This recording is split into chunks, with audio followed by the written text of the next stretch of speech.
Yo, what is up YouTube? Today we're going over my blood drunk build for Vex. This build is focusing on bleed, lifesteal, and healing. This build is kind of really good for solo and co-op play, so let's just get into it.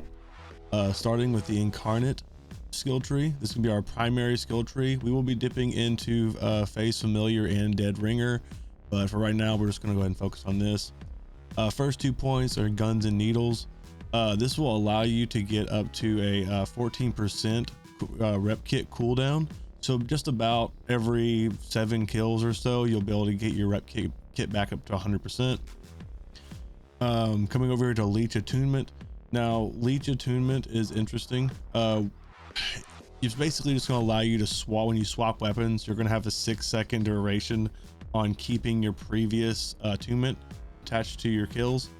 So yeah, it's basically all it does. You're going to get like 8%, 6% lifesteal on this. This is going to help later on down this skill tree, but really that's about it. You're going to get some, reload speed, which is nice, but I didn't really see that grave sight or violent essence really mattered that much.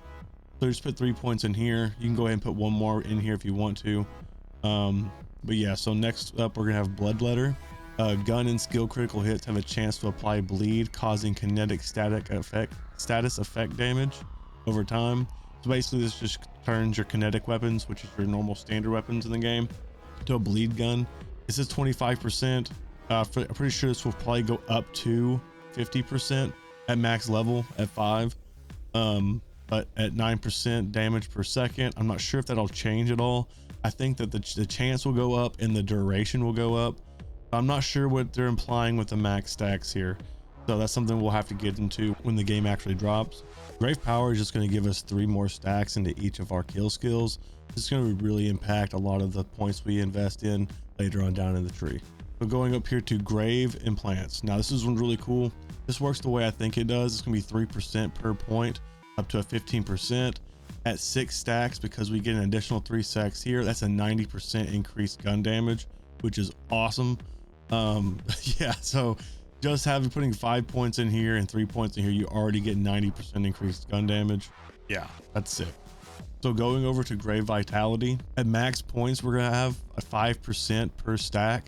So 10 stacks is 50%, but like we said earlier, three more stacks. That's going to give us a 65% maximum health and a 6.5% health regen. Essence leech. Vex gains lifesteal. You're going to get 10% when the action skill is off, but when the action skill is on, you're going to get 20%. Next up, blood is power. Vex gains bonus kinetic damage with guns based on lifesteal when her health is full. This is going to be a 200% of lifesteal. So you get 200% bonus damage of lifesteal, which is going to be 40% out of action skill and a 60% increase while you're in action skill based on the lifesteal that we have. Coming over here to Dead Ringer, we're going to be picking up 3 of these, which is going to be really cool. So Sanguine Fiends, we're going to get an extra 20% health regen per kill. Portents of Suffering, Vex is going to get an additional 30% status effect damage. Grave Quickening, that's going to be a kill skill, so we're going to get an additional 3 stacks to this. So this is actually going to get us to a 90% increased action skill cooldown rate, which is awesome to get us back into Incarnate. Now, speaking of Incarnate, I chose the Vampire Energy, which is a Vex deals status effect damage to nearby enemies over time and gains overshield while each enemy is affected. Now, it's also a kill skill. So killing an enemy while Incarnate is active will grant a stack of energy vampire, increasing status effect damage. These stacks are lost when Incarnate ends. Now we're going to get an extra 3 stacks to this. So instead of it being 50% increased status effect damage, we're going to actually get 80 out of this. And then this is the part where we get into actually healing our allies and dealing damage. Now heartpiercer. Eldritch Blast now sacrifices health on use, but becomes a piercing wave. Enemies hit take damage and allies hit restores health. Gain bonus damage and healing based on sacrificed health. We're going to be sacrificing 20% of our health every time we do this, and Eldritch Blast no longer has a cooldown. So we can spam this just about as much as we want to.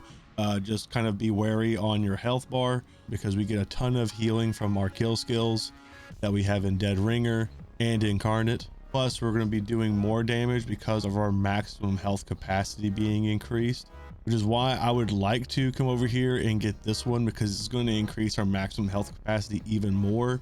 I feel like it's something that we can grab later on whenever we get a level increase. Now, moving over here to our last one, we're actually grabbing Grave Sustenance. This is going to be a really good one because Grave Sustenance actually gives you 20% per kill of your missing action skill duration. So basically, with a kill every 2.5 seconds, the skill lasts approximately 41 seconds now instead of the 25.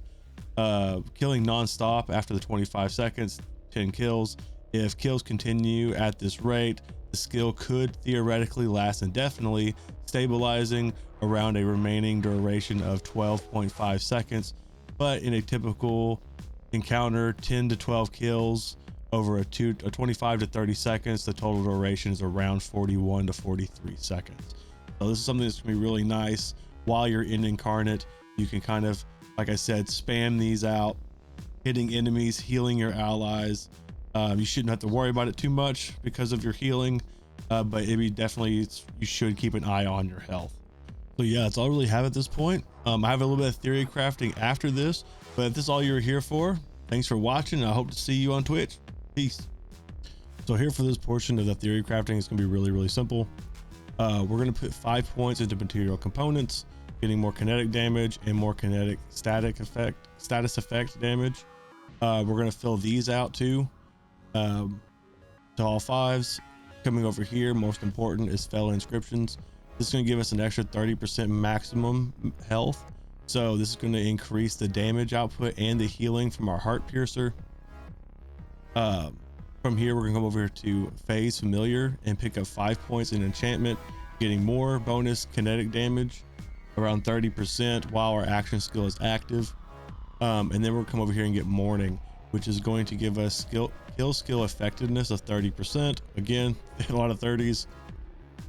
Which is going to take Grave implants up from 90% increased gun damage up to 117%. Same thing with Grave and quickening. We're going to get 117% increased action skill cooldown rate on kill skill. Yeah, so you can tell how this is going to work. Health, we're going to get more health regen. Same with this health regen and maximum health. We're going to get a lot of maximum health just buffing this through the moon. So yeah, that's basically it for the theory crafting. Not much of a theory craft, most of just a build on what we already have set here. So yeah, that's basically it. That's the build, that's the theory crafting. If you enjoyed it, I'd appreciate a like, and I hope to see y'all over on Twitch. I'll see y'all then. Peace.